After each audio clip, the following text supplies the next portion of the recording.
दोस्तों UPSC, EPFO, APFC in examination में अब लगभग 1.5 महीने का समय बाकी है। अब भी बहुत सारे बच्चे ऐसे हैं जो लेट प्रिपरेशन स्टार्ट कर रहे हैं किसी भी कारणवश। कोई एसएससी एग्जाम में बिजी था, कोई स्टेट पीसीएस एग्जाम में बिजी था, कोई किसी और एग्जाम में बिजी था, तो इस वजह से वो एपीएफसी और एग्जाम की प्रिपरेशन में लेट आए हैं। लेकिन दोस्तों इस एग्जाम को अच्छे से देना चाहते हैं, तो वो जानना चाहते हैं कि भाई हमारी स्ट्रेटेजी क्या होनी चाहिए, किस तरीके से अब हमें लिमिटेड टाइम में इस एग्जाम को अप्रोच करना चाहिए। तो यहाँ पर मैं आप लोगों को बताने वाला हूँ कि भाई अगर आप एग्जाम की प्रिपरेशन लेट स्टार्ट कर रहे हैं तो किस तरीके से आपको प्रिपरेशन प्लान करनी चाहिए, कौन से ऐसे एरियाज हैं जहां पर आपका मैक्सिमम फोकस होना चाहिए, किन एरियाज को आप स्किप कर सकते हैं, हम पूरी डिस्कशन करेंगे। तो वीडियो आप सबके लिए बहुत इंपॉर्टेंट है, एंड तक आप इस वीडियो को पक्का देखिएगा। लेकिन आगे बढ़ने से पहले मैं आप लोगों से रिक्वेस्ट करूंगा कि भाई अगर आप लोग हमारे चैनल पर नए हैं तो चैनल को सब्सक्राइब करना ना भूलें, और साथ ही साथ हमारी जो एक गाइड बुक है, ई बुक है, जो हमने आपके लिए स्पेशल लॉन्च करी है, सॉफ्ट कॉपी भी अवेलेबल है, लिंक वीडियो के डिस्क्रिप्शन में है, और हार्ड कॉपी आप अमेजोन से जो है खरीद सकते हैं। तो यहाँ पे हम आपको स्पेशल कंपोनेंट की क्वालिटी रिवीजन प्रैक्टिस के लिए 1900 मोस्ट इंपॉर्टेंट एमसीक्यूज प्रोवाइड कर रहे हैं for the component of accountancy, iron labour law, social security, computer awareness, auditing, insurance. और ये दोस्तों यहाँ पे ना सिर्फ क्वेश्चन और आंसर है बल्कि उनकी डिटेल्ड एक्सप्लेनेशन भी है, जिसके थ्रू आप एक अच्छी कंसेप्चुअल अंडरस्टैंडिंग बिल्ड कर सकते हैं। तो आप इसको परचेज कर सकते हैं, ई स्टोर का लिंक वीडियो के डिस्क्रिप्शन में है, और अमेजोन से आप हार्ड कॉपी परचेज कर सकते हैं। ठीक है, अब दोस्तों शुरुआत करते हैं इस वीडियो की कि भाई अगर हमने इस एग्जाम की प्रिपरेशन लेट स्टार्ट करी है तो कैसे हमें इस एग्जाम को अप्रोच करना चाहिए, हमारी अब लिमिटेड टाइम में क्या स्ट्रेटेजी होनी चाहिए। दोस्तों जो बच्चे ऑलरेडी इस एग्जाम की पहले से प्रिपरेशन कर रहे हैं, जो कि ऑलरेडी किसी स्ट्रेटेजी को फॉलो करते आ रहे हैं, उनको वीडियो नहीं देखनी चाहिए। ये वीडियो सिर्फ उन्हीं बच्चों के लिए जो कि अब प्रिपरेशन स्टार्ट कर रहे हैं, जो कि प्रिपरेशन में लेट कूदे हैं। दोस्तों देखो, अगर आप लोग प्रिपरेशन में लेट आए हो तो आप लोगों के जो है इस पर्टिकुलर 45 डेज में आपको जो प्लान बनाना पड़ेगा, उसमें कुछ पॉइंट्स आपको जो है कंसीडर करने पड़ेंगे। पहला पॉइंट ये है कि भाई आप लोगों का कौन सा पोर्शन बाकी है जो आपने कभी भी नहीं पढ़ा है अपनी लाइफ में, मतलब जिसके बारे में आपको जीरो नॉलेज है। फॉर एग्जांपल, अगर कोई ऐसा बच्चा है जो कि एसएससी सीजीएल एग्जाम की तैयारी कर रहा था, उसने किसी और एग्जाम की तैयारी नहीं करी है कभी लाइफ में, और उससे पहले वो बीटेक बैकग्राउंड का था, तो उसके लिए जीएस कंपोनेंट भी थोड़े नए हैं, बट नो डाउट उसने थोड़े बहुत पढ़े होंगे। लेकिन special component like accountancy, IR and labour law, वो तो उसने लाइफ में कभी भी नहीं पढ़ा हुआ, तो वो उसके लिए बिल्कुल टोटली न्यू पोर्शन है। तो यहाँ पे उन पोर्शन को कवर करना पड़ेगा जो इंपॉर्टेंट है एग्जाम के लिए, जो आपने कभी भी नहीं पढ़े हैं। इसके साथ साथ जो पोर्शन आप लोगों ने ऑलरेडी अपनी एग्जाम की प्रिपरेशन में कवर कर लिए हैं, उनको आपको रिवाइज करना पड़ेगा। फिर दोस्तों आपको प्रैक्टिस भी प्लान करनी पड़ेगी, क्योंकि एग्जाम पास आ रहा है और सिर्फ सिलेबस कवर करने से, सिर्फ रिवीजन करने से हमारी सिलेक्शन नहीं होने वाली। हम जब तक प्रैक्टिस नहीं करेंगे हम अपनी सिलेक्शन को इंश्योर नहीं कर पाएंगे। फिर दोस्तों एग्जाम प्रेशर भी बढ़ता है। तो किस तरीके से इन चारों एरियाज को हमें जो है लेके चलना है, अगले 45 दिनों में हम डिस्कशन करते हैं। तो यहाँ पे सबसे पहले दोस्तों आप लोगों को एक पेज लेके आइडेंटिफाई करना है कि भाई कौन सा ऐसा पोर्शन है जो मुझे कवर करना है, और कौन सा ऐसा पोर्शन है जो मैंने कवर कर लिया है। दोस्तों अगर आप में से कोई ऐसा बच्चा है जो कि पहले कभी किसी एग्जाम की प्रिपरेशन नहीं करके बैठा है और पहली बार इसी एग्जाम की प्रिपरेशन स्टार्ट कर रहा है और अब स्टार्ट कर रहा है, तो उसके लिए चीजें बहुत ही डिफिकल्ट है। मैं बोलूंगा कि नेक्स्ट टू इम्पॉसिबल है कि 45 दिनों में बिल्कुल जीरो से पढ़ के एग्जाम क्रैक करना तो आपके लिए बहुत मुश्किल है। बट अगर आप फिर भी करना चाहते हो सेशन अटेंड करिए, otherwise things are going to be difficult. ठीक है, अब दोस्तों यहाँ पे फॉर एग्जांपल एक बच्चा है जो कि मैं एसएससी सीजीएल एग्जाम की जो है एग्जांपल लेके चलता हूँ, और एक मैं कोई भी स्टेट पीसीएस पकड़ लेता हूँ कि भाई वो एक स्टेट पीसीएस एग्जाम की तैयारी कर रहा था। ठीक है, तो यहाँ पे उसका लेफ्ट ओवर पोर्शन क्या होगा, आईआर एंड लेबर लॉ उसने नहीं पढ़ा होगा कभी। ठीक है, उसने अकाउंटेंसी नहीं पढ़ा होगा, उसने जो है ऑडिटिंग नहीं पढ़ा होगा, उसने इंश्योरेंस नहीं पढ़ा होगा, कंप्यूटर अवेयरनेस इसने पढ़ा होगा, लेकिन बाकी कंपोनेंट्स जीएस इसने एवरेज पढ़े होंगे, और क्यूआरई इसका बहुत स्ट्रांग होगा, ये इसका कवर्ड पोर्शन होगा। क्वांट, रीजनिंग, इंग्लिश, ठीक है, करंट अफेयर और कंप्यूटर, ये इसका पढ़ा हुआ होगा। सिमिलरली अगर मैं स्टेट पीसीएस वाले की बात करूं तो इसका जीएस प्रिपेयर्ड होगा, इसका क्यूआरई भी ठीक ठाक होगा, लेकिन अगेन इसके लिए भी जो पेन पॉइंट होगा वो ये वाला पेन पॉइंट होगा। ठीक है, इसने भी वाले कंपोनेंट प्रिपेयर नहीं कर रखे होंगे। तो दोस्तों आपको लेफ्ट ओवर पोर्शन को पहले अच्छे से प्लान करना है, और जो पोर्शन कवर किया हुआ है उसको रिवाइज करने के लिए प्लानिंग करनी पड़ेगी, क्योंकि जो हमने कवर कर लिया है वो हमारे कंट्रोल से निकलना नहीं चाहिए। तो पहले हम इन्हीं दोनों पॉइंट पे डिस्कशन करेंगे। तो सबसे पहले हम बात करते हैं कि आप एक बार अपना स्टेटस चेक करिए। मैंने आपको बोला है कि आपको लिस्ट डाउन करना है कि क्या आपने अभी तक कवर कर लिया है और क्या आपने कवर करना है, तो आप उसको लिस्ट डाउन कर चुके होंगे आई होप। अब आपको उनका रिवीजन शेड्यूल प्लान करना है उन पोर्शन का जो आपने कवर कर लिया है, लेकिन जो पोर्शन आपने कवर नहीं किया उसको आपको कवर करने का शेड्यूल प्लान करना है। अब दोस्तों planning coverage of uncovered portion, जो हमने पढ़ा नहीं है उसकी कैसे हम प्लानिंग करें, यहाँ पे ये बात आपने समझनी है कि देखो पहली बात तो आपको ये नोट डाउन करना है कि कौन से कंपोनेंट आपके बचे हुए हैं, कौन से कंपोनेंट आपने अभी तक कवर नहीं किए हैं।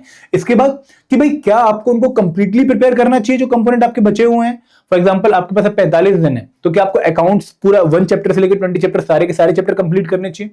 आपको 12 के 12 लेबर लॉ, 4 लेबर कोड और आईआर के सारे टॉपिक प्रिपेयर करने चाहिए? आपको ये डिसीजन लेना पड़ेगा। और दोस्तों यहां पर मैं आप लोगों को यही सजेस्ट करूंगा कि it is not the right time, या फिर it is not the time you are having जहां पर आप पूरा सिलेबस कंप्लीटली प्रिपेयर कर पाओ। यहाँ पे आप लोगों को थोड़ा सा टफ डिसीजन अपने रिगार्ड में लेना पड़ेगा। इसके बाद ये होगा कि यार अगर मैं इनको अब कवर कर रहा हूं पहली बार, तो क्या सिर्फ एक बार पढ़ने से मेरा इनका काम चल जाएगा एग्जाम में? नहीं चलने वाला है। आपको उनकी रिवीजन भी साथ के साथ प्लान करनी पड़ेगी। आप जब इन चीजों को पहली बार कवर कर रहे होंगे, उन्हीं पहली बार आपको इनको रिवाइज करने का भी शेड्यूल बनाना पड़ेगा। एंड दोस्तों क्या स्किप कर सकते हैं ये भी हमें समझना है। तो दोस्तों यहाँ पे देखो, आप में से जो बच्चे हैं उन्होंने जब अपनी लिस्ट बनाई होगी, तो यहाँ पे कुछ ऐसी लिस्ट बनी होगी कि यार आपके कुछ मेजर कंपोनेंट्स बचे होंगे, like accounting, IR and labour law, history, culture. किसी बच्चे का ये बचा होगा, ठीक है। किसी बच्चे का मिक्स बचा होगा कि भाई कोई मेजर कंपोनेंट बचा है, कोई माइनर कंपोनेंट बचा है। और किसी बच्चे के लिए मेजर कंपोनेंट तो सारे हो रखे होंगे, लेकिन माइनर कंपोनेंट ही बचे होंगे। तो यहाँ पे कैसे अप्रोच करना है? तो यहाँ पे आप लोगों को डाउट आ रहा होगा कि सर ये मेजर कंपोनेंट और माइनर कंपोनेंट क्या है। देखो मैं आपको बताना चाहूंगा कि भाई इस एग्जाम की तैयारी में मेजर कंपोनेंट कौन कौन से हैं। ये मेजर वर्ड जो आया हुआ बेसिकली जिनकी हाई वेटेज है एग्जामिनेशन में, जिनसे काफी ज्यादा नंबर ऑफ क्वेश्चन 2023 में 2021 में पूछे गए हैं, उन कंपोनेंट को मेजर कंपोनेंट कह रहे हैं। जहां पर जनरल इंग्लिश आता है, जहां पर क्वांटिटेटिव एप्टीट्यूड आता है, जहां पर जो है आईआर एंड लेबर लॉ आता है, अकाउंट्स आता है, क्योंकि यहां से आपको लगभग 20 क्वेश्चन, यहां से 15 क्वेश्चन, यहां से भी अराउंड 15 क्वेश्चन, यहां से भी around 12 question. Then general science आता है अराउंड 10 क्वेश्चन। देन आपका पॉलिटी आता है अराउंड 10 क्वेश्चन, जिसका नाम सिलेबस में governance and constitution of India है। देन हिस्ट्री एंड कल्चर, जिसका नाम history, culture and heritage and freedom movement है, 10 क्वेश्चन। एंड कंप्यूटर अवेयरनेस, यहां से भी 10 क्वेश्चन। तो ये आपके ऐसे कंपोनेंट हैं जिनको मैं मेजर कंपोनेंट मान के चल रहा हूं कि भाई ये आपके अगर प्रिपेयर्ड हैं तो आप कहीं ना कहीं राइट डायरेक्शन में। बट इनमें से अगर आपके सारे कंपोनेंट मेजर बाकी हैं, काफी मेजर कंपोनेंट बाकी हैं, तो फिर चिंता का विषय है। फिर हमें एक बहुत स्ट्रॉन्ग जो है डिसीजन लेना पड़ेगा कि भाई हमें सारे के सारे कंपोनेंट्स को एंड टू एंड प्रिपेयर करना है, या फिर उनके सिर्फ इंपॉर्टेंट टॉपिक प्रिपेयर करने हैं।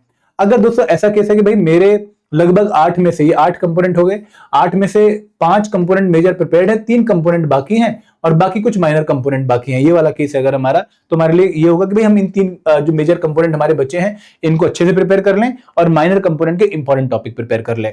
लेकिन अगर हमारे मेजर कंपोनेंट 8 के 8 कंप्लीट हो गए और सिर्फ माइनर कंपोनेंट बाकी है, तो उस केस में तो हमें टेंशन नहीं लेनी है, हम एक राइट ट्रैक पर हैं, क्योंकि हमने काफी बड़ा पोर्शन ऑलरेडी कवर कर लिया है।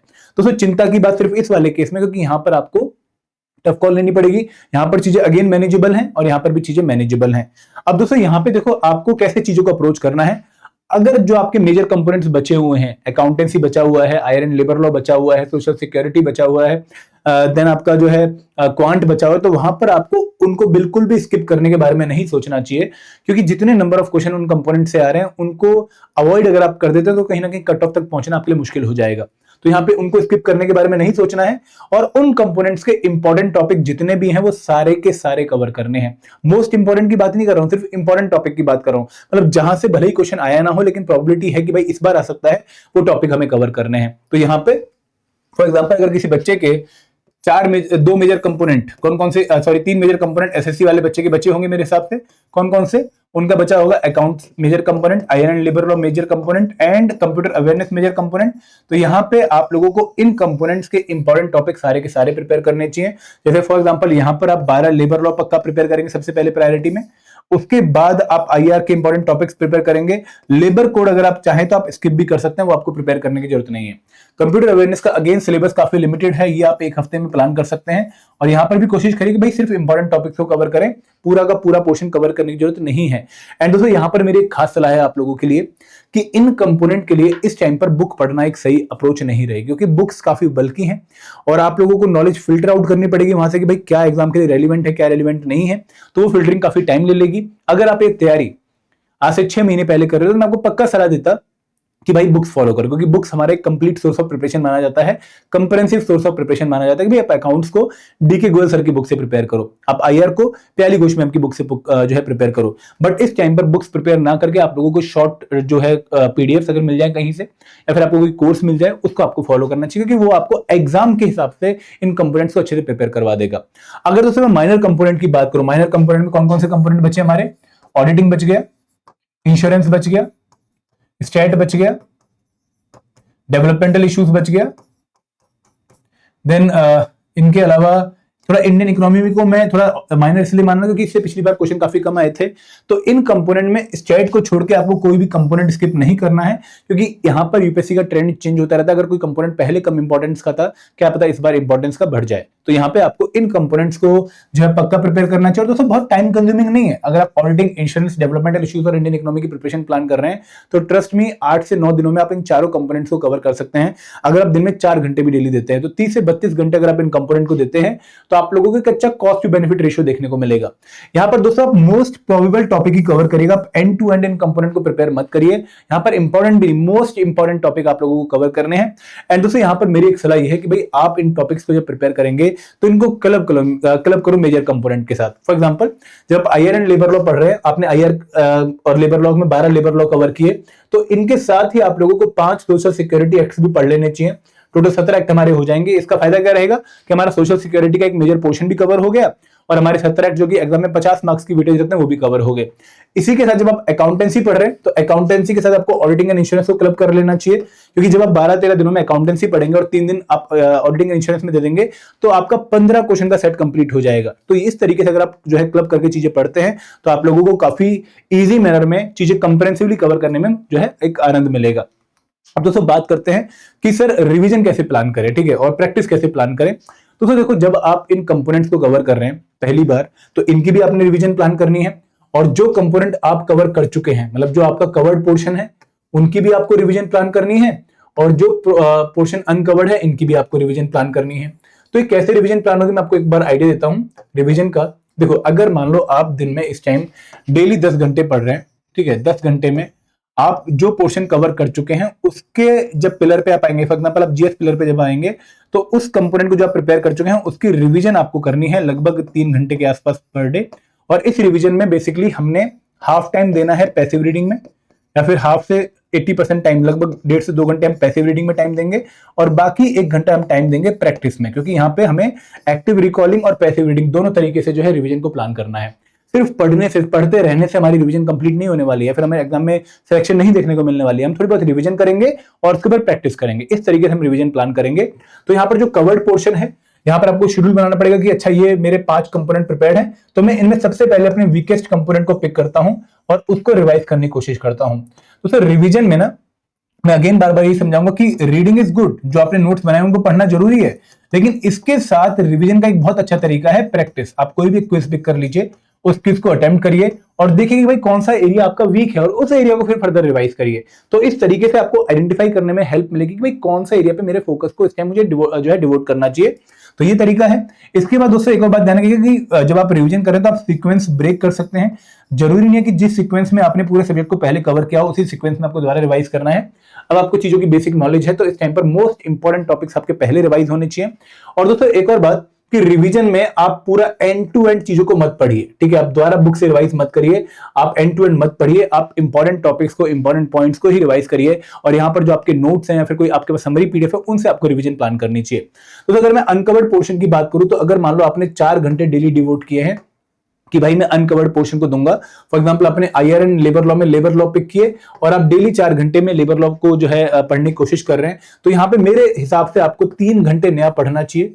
3 घंटे में आपको लेबर लॉ कवर करने चाहिए और उसके बाद 1 घंटा जो आपने 3 घंटे में पढ़ा है उसको आपको रिवाइज करना चाहिए। क्योंकि दोस्तों यहाँ पे लेबर लॉ जैसे सब्जेक्ट हो गए, सोशल सिक्योरिटी एक्ट्स हो गए, कंप्यूटर अवेयरनेस हो गए, there are so many factual information जो कि आपको होल्ड रखनी पड़ेगी, क्योंकि एग्जाम में फैक्चुअल क्वेश्चन आ रहे हैं। तो इनको अगर आपने कवर करना है तो कहीं ना कहीं आप लोगों को रिवीजन को पैरेलली लेके चलना पड़ेगा। तो यहाँ पे जब आप 3 घंटे पढ़ेंगे तो आपने काफी इंफॉर्मेशन यहाँ पर गैदर कर ली है, उस इंफॉर्मेशन को आपको तुरंत रिवाइज करना पड़ेगा ताकि आप कंफर्टेबल फील करें।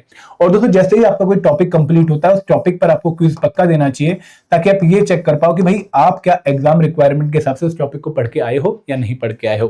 दोस्तों एक और बात यहाँ पर मेरी ध्यान ये रखना कि आप छोटे छोटे पोर्शन कवर करने के बाद भी उनकी रिवीजन पक्का प्लान करना। फॉर एग्जांपल हमारे 12 लेबर लॉ हैं, तो जैसे आपने 3 लेबर लॉ कवर किए तो 2 घंटे लगा के इन 3 लेबर लॉ को दोबारा रिवाइज करिए। आपने अगले 3 लेबर लॉ कवर किए, फिर आप 2 घंटे लगा के इनको रिवाइज करिए। तो यहाँ पे हर दिन भी रिवीजन कर रहे हैं और छोटे छोटे चंक को कंप्लीट करने के बाद भी रिवीजन कर रहे हैं। तो यहाँ पर कोशिश हमारी क्या है कि भाई जो भी कवर करें वो ढंग से कवर करें, ओवर प्रिपेयर ना करें और ना ही अंडर प्रिपेयर करें, ठीक है। तो इस तरीके से आप रिवीजन कवर्ड पोर्शन की जो है प्लान कर सकते हैं।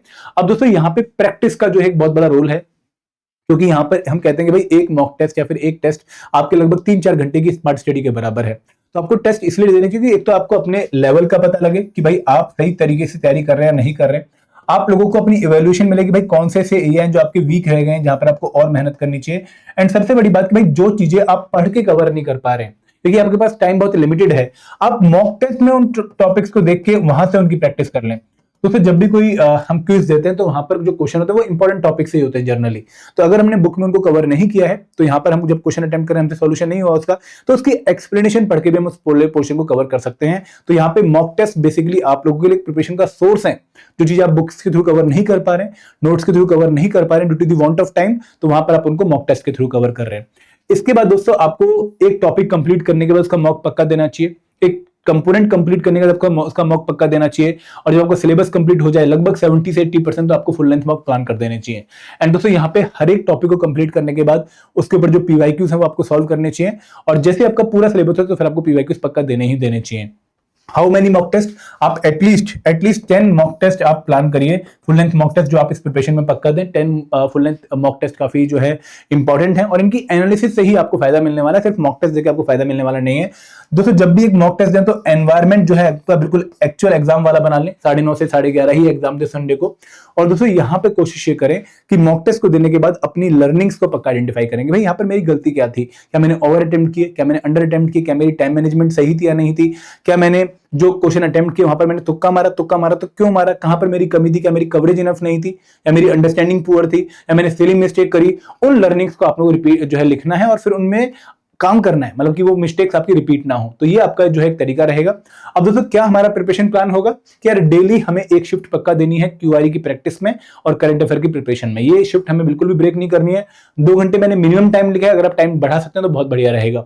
इसके बाद हमें एक शिफ्ट लगानी है जीएस कंपोनेंट में, अगर हमने पढ़ रखे हैं तो इनकी रिविजन के लिए, अगर नहीं पढ़े तो इनकी कवरेज के लिए। लगभग 12 दिन पॉलिटी में, लगभग 14 दिन आपको हिस्ट्री एंड कल्चर में लगेंगे, और फिर साइंस, फिर इकोनॉमी, फिर डेवलपमेंटल इश्यूज। इसी ऑर्डर में आपने प्रिपेयर करना है, क्योंकि यहाँ पर बेसिकली इंपॉर्टेंस के हिसाब से मैंने टॉपिक्स को अरेंज किया है। देन स्पेशल कंपोनेंट, यहाँ पर accountancy very very important, IR and labour law, then social security, computer awareness, auditing and insurance. तो इस ऑर्डर में अगर आप प्रिपेयर करेंगे तो कहीं ना कहीं आप एग्जाम के लिए खुद को रेडी कर पाएंगे। बट दोस्तों टाइम लिमिटेड है, बहुत ज्यादा रिजल्ट के बारे में नहीं सोचना, जो भी प्रिपरेशन करनी है वो ढंग से प्रिपरेशन करनी है।